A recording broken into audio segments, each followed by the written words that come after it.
right, Danielle. Well, here we are, week 11, and having a small change in our podcast. We're recording on a Saturday instead of a Sunday. So normally we'd wait until Sunday late and include the Sunday game. But since we're recording on Saturday, just had two games this week so far, starting with the New York game after the All-Star break on Tuesday. Yeah, they started out pretty well against New York. So that was good to see, but they just had some pretty big droughts. I think over 5 minutes without a bucket at the end of the third into the fourth quarter, and just couldn't really hang with New York. Yeah, it was unfortunate. I mean, I thought they were playing surprisingly well. I couldn't believe the hmm first two and a half quarters or so. The Fever played a They had a really good lead at the game. half, I think. Yeah, I Yeah. think yeah they were playing really well. I was surprised, and yeah, they were competing, but it's kind of like they ran out of gas. The analogy I often use is when I ran uh, cross country in high school, I had a teammate who was an all-American cross country runner, and if we ran a 5 kilometer race, I could stay with him for 3 kilometers, but I just couldn't stay with him the whole 5 kilometers of the race. It was just impossible for me to do that. And sometimes I feel like when team sports, like a team can kind of hang around, but eventually, usually, the better team will pull away at the end. And I just think without Caitlin still, and New York's a better team. And the big news for them was they had two big things. We'll save one for a little bit later in the podcast. But for this game, they got Jonquel Jones back. Yeah, that makes a huge difference in their lineups, their versatility. She had 18 points. Not incredibly efficient, only 5 for 13 from the floor, but 3 for 7 from three, 9 rebounds. So she makes a big difference. Yeah, I mean, she just demands a lot of attention. She's long. She's causes problems on the defensive end with her length, and then you got just a deeper rotation for them. Then I mean, it just brings them back. I think they were undefeated with her healthy this year, right? I mean, They might, is I that think they right? lost one game Did they maybe. lose one? Yeah, I'm not 100. One or undefeated for sure. yeah, but I mean, they were rolling through the league before she got hurt. Like it was a Right, 14-point scoring margin or something. Yeah, I mean, they're just a really strong team, and having her back, even an inefficient game from her, still elevates them. So. for sure. Yeah, that was a loss I expected for the Fever to have. But But yeah, Mitchell had a good game though. She's so quick. That's maybe New York's. I don't even know if it's a weakness, but it's maybe not like their greatest strength is like guard defense. You have Natasha Cloud, but after that, Ionescu's not a super defensive-minded guard. And Mitchell was able to get to the basket and very quick in that game. Ended up with 29 points. Um, yeah, and she yeah, played a great game. Yeah, and yeah, I mean, New York definitely upgraded their guard defense with uh, Cloud over Vandersloot. But yeah, it's still we just didn't have enough in this game without Caitlin. But they competed well. Sophie had another good game. She was 5 for 8 from three for 15 points. Played 33 minutes, so she's still getting the bulk of that three spot minutes. Lexi played 21 minutes and had an off shooting night. I think she blew a couple layups when the game was close there. But yeah, good game from Sophie as well. Yeah, so unfortunately I lost. But then Thursday, had a game against Las Vegas, and yeah, got a win. It was kind of a game of runs, but the Fever kind of maybe got the last run in the fourth quarter to pull away and seal the win. Yeah. And Kelsey Mitchell and Aaliyah Boston both had really inefficient games. So for them to be able to win, even without Caitlin Clark and with a bad Kelsey and Aaliyah night, it was really impressive. Howard was amazing. She had 5 offensive rebounds, and was just getting loose balls and hustling, getting some putbacks. She had 18 points on 9 attempts, 6 for 9 from the floor. So really good game from Howard. Yeah, Howard is great. I mean, I thought she played with a lot of energy, reminded me of the Commissioner Cup championship Hmm. game the way she played on Thursday. I didn't get to see the first half because of a business call, but in the second half, I just Howard was the best player for the Fever in that game, I thought. And Boston was missing shots, but played well still. I thought just wasn't shooting well, but played Right. well. And Mitchell also just didn't really shoot well, but it came through in the clutch at the end. Towards the end of the game, Mitchell really Yes. started The hitting first shots. half, she was pretty, I think at one point she was 4 for 19 and she ended up 8 for 24. So at the Yeah, end, she was making her shots when it mattered. And then Ari McDonald also hit a three that kind of sealed the game and put it completely out of reach for Vegas. yeah. McDonald had a good shooting night, And three for three. she had apparently been 4 for 29 over the last few games from three. So it was good to see her hit an important three. And Um, hopefully that can trend up. Lexi was 0 for 5 from the floor, so I'm not sure what's going on with her still, but hopefully she can get a good game in here this coming week. Yeah, I hope so. I mean, early season Lexi was great, and Yeah. I think she brings more defensive energy and defensive skill than Sophie, but Sophie's been on a tear, and Yeah. she was 4 for 5 from the field, 3 for 4 from three, 15 points again. Uh, so two 15-point games this week. I mean, that's great. If you're getting 15 points a game, I mean, I'm sure she won't get that when Clark comes back. I Yeah. would assume not. But I mean, it was only on 5 field goal attempts, so maybe, Yeah. right? I mean, Yeah. you don't expect her to shoot 80%, but I mean, she's just been on fire. She has been Um, looking confident, quick release when she gets it. Yeah, she's been great. yeah, so unfortunately, it seems to be eating into Lexi's time, and I don't know if it's been eating into her confidence or just or if she's injured. Again, I don't know. We've talked about this on multiple occasions. You know, just don't know. They don't say anything about it, but it's just is it just because Sophie's playing so well? I still think Lexi's a better defender and brings more on that end of the court, but I mean, Sophie's playing so well on the offensive end. You got to get her in there, especially with Caitlin out. You need somebody else who can score, and Yeah. she's doing a great job. I mean, you have four players in double figures in that game, and McDonald had nine, so almost all five starters in double figures. Yeah, that's huge with Caitlin out to have someone step up like that. So it doesn't really matter who it is. And I don't think Lexi's the kind of player, it might be hurting her confidence, but she's not the kind of player who has to start or play big minutes or have plays run for her to make an impact. It's like the hustle plays, the defense, that kind of stuff with Lexi. And I did notice, I think, that she still had her thumb wrapped on Tuesday, Yeah. but not on Thursday. I think the wrap was off on Thursday. Okay. So I don't know. I think that's how it was, or else it was off Tuesday. But anyway, I think I saw her playing without the wrap on her left thumb. So hope me. I don't know if that was something going on. I don't know. Somebody on the Fever, tell us what's going on with Lexi. We'd like to know. Yeah. But good win. And then, Yeah. And good defense on Asia. She still had 20 points, but only 6 rebounds and inefficient, 7 for 17. So she's hard to hold down, but they did a pretty good job defensively on her. yeah, they didn't. And I thought, yeah, Melissa Smith did okay. She had 10 points and 10 rebounds. So, a good game for Melissa. Was that her first game back in Indianapolis, or they already played once in Indianapolis with Mm, Melissa? I don't remember. I'm not sure. It might have been her first one back.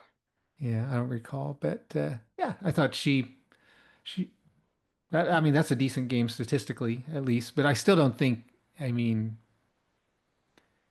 yeah, they're just, the Aces are a different mystery that we can talk about later in the year and see where they are as things shake out. Yeah, but it But was a yeah, big win because Indiana and Vegas are right there in the standings with each other. And so this win put Indiana back on top of Vegas in the standings. And I think that's the last game against Vegas this year. And so I think they're tied now, or maybe Indiana has the tie break. So important win for the standings. Indiana goes back over 500 and hopefully has an opportunity to put a little distance between 500 this week. yeah, very important win. Um, so we can talk a little bit later about what's coming up this next week, but let's first go into some news and notes around the league. I think the big news was Emma Miesemann finally agreed to sign with the team. Yeah, And it's crazy. And so she's going to New York, which, yeah, it's wild. They have four. I don't know that Sabrina's ever won. Who won Finals MVP last year? I thought John Quell did. Did Jonquel. But I think Sabrina is so. like the kind of player who could win a Finals MVP. Yeah. Jonquel has won. Stewie has obviously won regular MVPs and I think Finals MVPs. And Emma Miesemann won the Finals MVP in 2019 when with Yeah. Washington when they won. So they have four MVP type players on their team. Somehow they fit comfortably under the salary cap. Um, which is another argument for raising their salaries, I think, because when it's, you know, the difference between 200,000 and 250,000, the players are willing to take a discount. But if they were making $1 million, um, they might be a little more unwilling to do that. And it's a little harder to get these super teams together. Yeah. I mean, so how does this compare to Golden State Warriors adding Kevin Durant? What do you Yeah, think? this is, I sent this in the text. I think at first I was like, it's like Kevin Durant to the Warriors. But then I'm like, well, they already have John Quell, and John Quell is probably the better KD comparison. So it feels like if you have the Warriors with KD and add a Finals MVP to that team, it's ridiculous. They're stacked. I don't know how you beat them, unless like it would take a terrible like Stewie and Sabrina game in at least one game, if not two, for them to lose this year, I feel like. Yeah. I mean, they've just got too many weapons. I mean, If they stay healthy. yeah. I mean, Phoebish can go off for 20. Yeah. Kennedy Burke, Yeah. where's she come from this year? All of a sudden, Yeah. she could go off for 20, it seems like.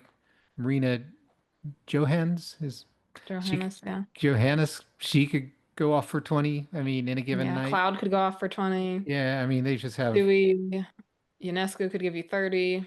John Quell could give you 30. Yeah. yeah, Misaman could give you 20 to 30. right. I mean, they're loaded. Um, Yeah. so But it'll yeah, be a the rich fun, get I richer. mean, they'll be fun to watch. But they're just going to be so much better than every other team. Minnesota's probably the only one that has a chance, but they're just going to be outsized. New York could literally start Ionescu, who's 6 feet tall, with you could go Phoebish at two, Misaman at three, Stewie at four, Jonquil at five, and then you're 6 foot, 6'4", 6'4", 6'4", 6'5", or something like that. Like it's crazy. No Yeah, one can match their size and their talent, really. yeah. I mean, the only Atlanta could maybe match The their size. size. Yeah. Atlanta would be the That could, closest, but yeah. so they could go Griner, um, Jones. They could go But all the bigs Howard for at a New York, guard. all the bigs for New York can stretch the floor. So, Yeah. No, like, no, New York's a much better team. I was just thinking I mean, yeah, is size Jones wise. gonna guard what John Quell out at the 3 point line? That's a tough. Yeah. The Jones on Jones. So Bree Jones on John Quell Jones or Yeah. Griner on John Quell. That's a tough Yeah, matchup. it is. Yeah. And I mean Atlanta's not going to beat them, but just size wise they can match Yeah, up. they're the New closest. And then you yeah, got poor Minnesota. They have like skilled bigs, but not big bigs and not bulky bigs at all. So right. And last night I was watching some of the Lynx Aces game and they had Fee guarding Asia in the yeah, first half at least. So I thought that was interesting. I didn't know why they yeah, didn't have Smith on Asia, but yeah, they had Fee on Asia and they end up blowing them out. But yeah, Minnesota's just more fun to watch. They share the ball, they lead the league in assists, and yeah. I hope that they can get redemption for last year and pull off an upset and beat New York. But Yeah, I hope yeah, so. the signing of It would take a Emma, miracle. it would. Yeah, the signing of Emma is gonna make that really tough. Yeah. But you feel good about like Minnesota's 5, 6, 7 players. They're just gonna have to play a lot of minutes and stay healthy. And Courtney Williams could go off for 20. Kayla McBride could, explode for a bunch of points. But Yeah, it's just gonna be tough to match up with New York. New York's just gonna. I mean, what NBA teams tend to do in the playoffs? and they'll find a weak defender and hunt that player, set Yeah, pick and roll, and they're gonna have to if they get if that's the matchup again, if it's Minnesota, New York, they've got to hunt Ionescu and just yeah, attack her. She's a weak defender, and I mean they just need to come and have Fee come and set a pick and roll. Let Williams attack her, or if she's guarding McBride, you know, do pick and pops, and I mean just try to make Ionescu play defense and wear her yeah. out. And they're so good at finding the open person and moving into open space as a team, Minnesota is. So they really capitalize on any defensive mistakes you make. So Yeah, they are. yeah, that'll be the key for sure. But Jess Shepard is a good contributor for them as She well. is. So Yeah, it's not as if they don't have talent, but New York just has an overwhelming amount of talent. right, right. So Indiana had a less exciting pickup in the week. I guess we signed Chloe Bibby, Hmm. who got Yeah. released by the Valkyries. Yeah. We'll see. It's an interesting pickup. It doesn't hurt to have another big who can shoot the three. Um, yeah. I don't know what minutes she'll be getting, if any. They haven't found minutes for Turner. I mean, she's a different type of big than Turner, but it'll be interesting to see if she gets minutes, if they end up signing her for the rest of the season. They have the cap space for it, so I guess they're just trying her out and seeing how she does with the team, and then I assume they're looking to pick someone up, kind of to replace Bonner for the rest of the season.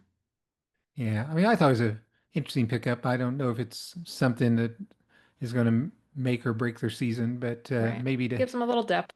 yeah, a little depth, another shooter with Caitlin out, as opposed to Mhm. when Timpson comes in for Howard, then you've got nothing on the offensive end Right. except getting offensive rebounds. Hopefully, you just and maybe just a little change of pace, give Howard some breaks. But I don't think they played Dantas that much the other. I mean, I didn't even look at Yeah, this well, before the Dantas, game. yeah, Just two Dantas minutes has been. against Las Oh, wow. Vegas. Yeah, so I don't Hmm. know. I feel like I would like they must have been playing really small ball because Sydney Colson had 18 minutes, Lexi had 19 minutes. Yeah, So the starters all played over 30 minutes. So it'd be nice to have somebody who's they bring in 6'2", 6'3", whatever yeah, Bibby is, and who can space the floor. Probably not a great athlete, not a great defender, but yeah. it's But it also just gives you a few decent. more fouls, also, Yeah, if yeah, you're and guarding the New Yorks or Minnesotas of the world. yeah, Yeah, and she can space the floor yeah, better than Timpson could, and sure. yeah, so We'll see. we'll, Yeah. yeah, I it don't doesn't know that hurt. there's a better big available out there, so it doesn't hurt to try. Yeah, our dream of Emma Miesemann was crashed to the Yes. ground, and so Chloe Bibby, hope maybe she's the next best thing. We'll see. But speaking of the Valkyries, there was other news for them this week.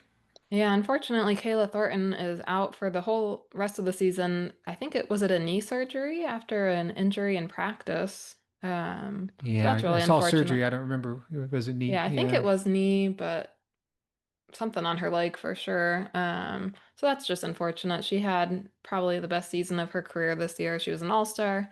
Um, so that's too bad. Um, I would suspect that this will have a pretty big impact on Golden State's ability to stay in that playoff contention, especially with LA probably getting Cameron Brink back soon. But we'll see. They adjusted really well when they had a bunch of players out for Eurobasket.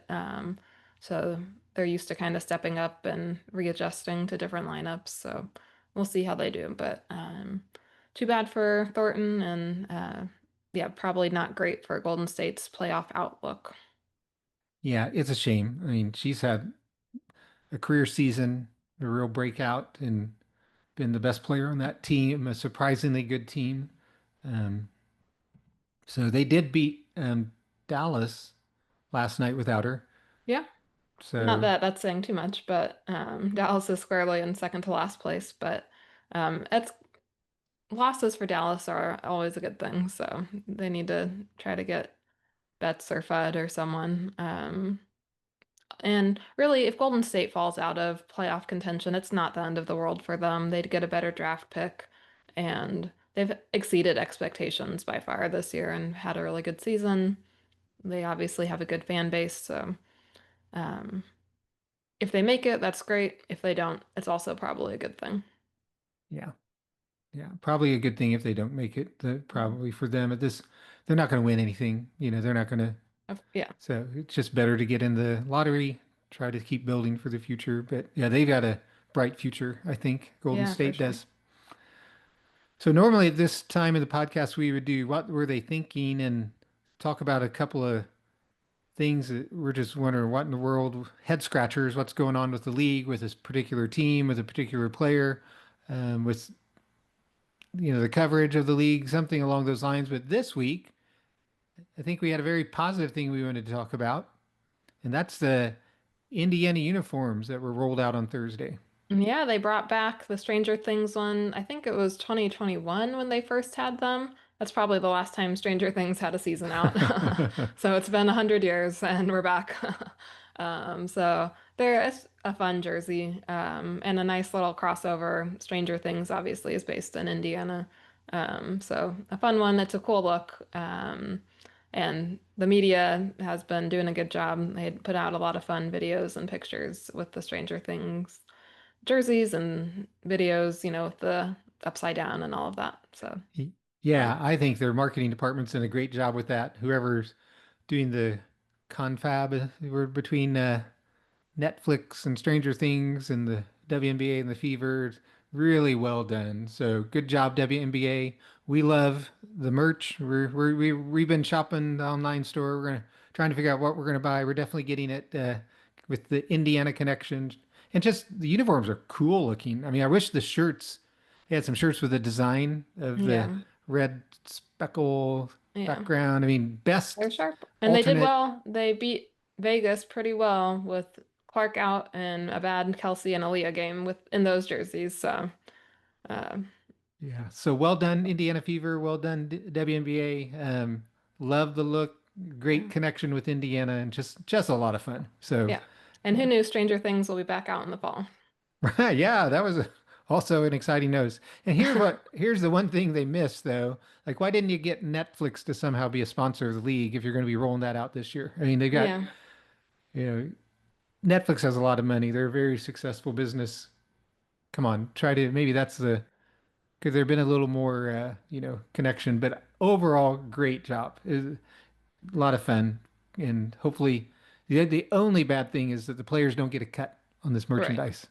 I mean, that's That the is that's really too bad. yeah, I hope at but least Indiana gets it specifically, not just the WNBA, but I don't know. yeah, I don't know how that works either. But yeah, good job WNBA, good job Indiana Fever, a lot of fun. We're going to be buying some merch in the next few days. Um, so all right, upcoming this week is a little different because we're doing this on a Saturday. So we got a game tomorrow against the arch rival Chicago Sky. Yeah. So any thoughts on that game? No, it's nice that Clark is missing another Chicago game, though. Don't mind that. Right? Hopefully that's a win. It's at Chicago, but I expect that that should be a win. Um, yeah, Probably be a sold out game. I don't, or did they are they moving it to the United Center or it is. doing Yeah, the it's at the yeah, United Center. yeah. So probably going to be a packed crowd, probably a lot of Indiana fans there. I mean, Chicago's, you know, close to Indiana and close to Iowa. So Yeah. you have a lot of fans there for the team. Um, then two other games this week. Yeah, then they are back home with Phoenix coming into town, which will be the first time Duana's back since she left. So that'll be interesting. I wouldn't be surprised to see her get booed. Um, and I also wouldn't be surprised to see the internet saying how terrible Indiana is for booing her. But it's sports. People boo people, and she Yeah. probably deserves it. Well, as an Indiana fan, I mean, if she had given her all and tried her best and it just wasn't a fit, Yeah. but she just kind of gave up on she did not treat Indiana fairly, and Yeah. I would not blame fans. I'm not usually big on booing. Try to be a fan who supports my team and not, but I wouldn't blame people for booing her. And then especially after, yeah, I think in our family text thread. Uh, somebody put in the Alyssa Thomas comment this week about Yeah, the bad treatment she's getting. I mean, I don't know what these players expect, you know. I mean, sure, you don't want, if there are racial epithets or whatever, you know, you don't want that kind of stuff going on. But just to be booed or, you know, I mean, that's been going on for decades in sports that, of course, yeah. And they kind of, while the WNBA had less, less interest, less crowds, less coverage, they probably had less of it just because you have fewer crazies when you have a crowd of right. 3,000 versus a crowd of 17,000. But with the increased popularity, you get increased crazies, and like you just have to make a choice for yourself, I feel like. If you don't want to see that, just don't go online. It doesn't seem that hard. Um, yeah. Yeah. I mean, it's pretty easy. And if people are booing you at the stadium, that's just, and you know, it's part of sports. Yeah. And so if Dewana gets booed some, hopefully she'll just let it roll off her shoulders and play and, you know, so hopefully it won't be. We'll see. Usually Indiana fans are pretty classy, I think, but we'll see.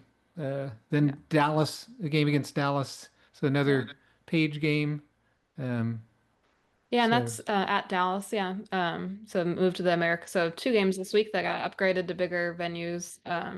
So it's fun to see that, and it seems like people are still coming out even with Caitlin out, so that's nice. Yeah. it is very nice. Yeah, it seems like the fans are becoming fans of the Indiana Fever, not just Caitlin, but I think everybody's kind of hoping Caitlin's going to be at those games. You know, you just never know until the last. They keep saying day to day.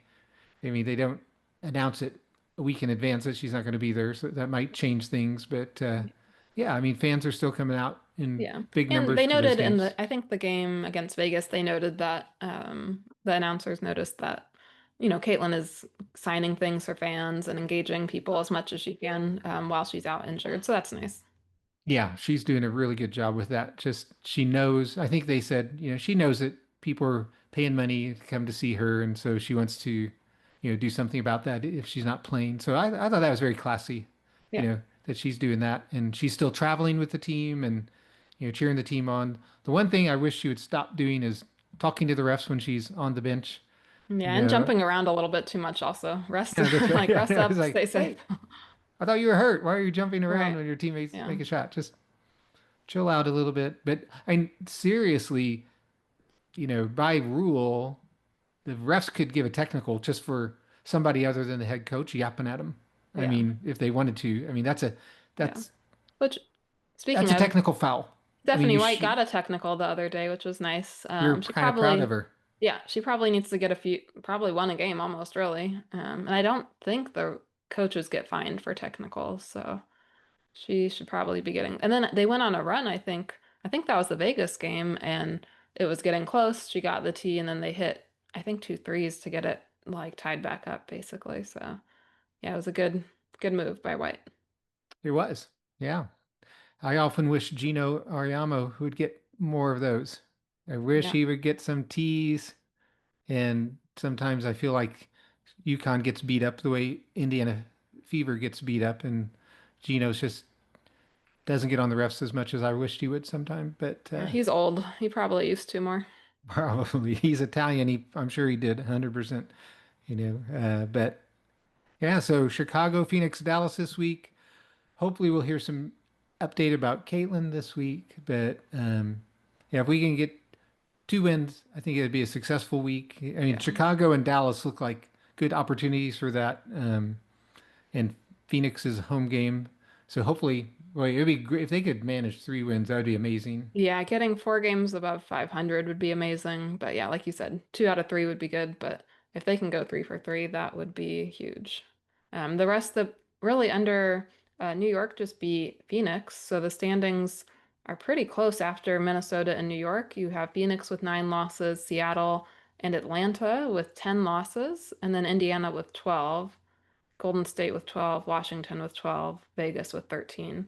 So it's really close in there. So if they can avoid any losses this week, and then maybe if Seattle, Atlanta, Phoenix can pick up a loss or two, um, that would go a long way in the standings.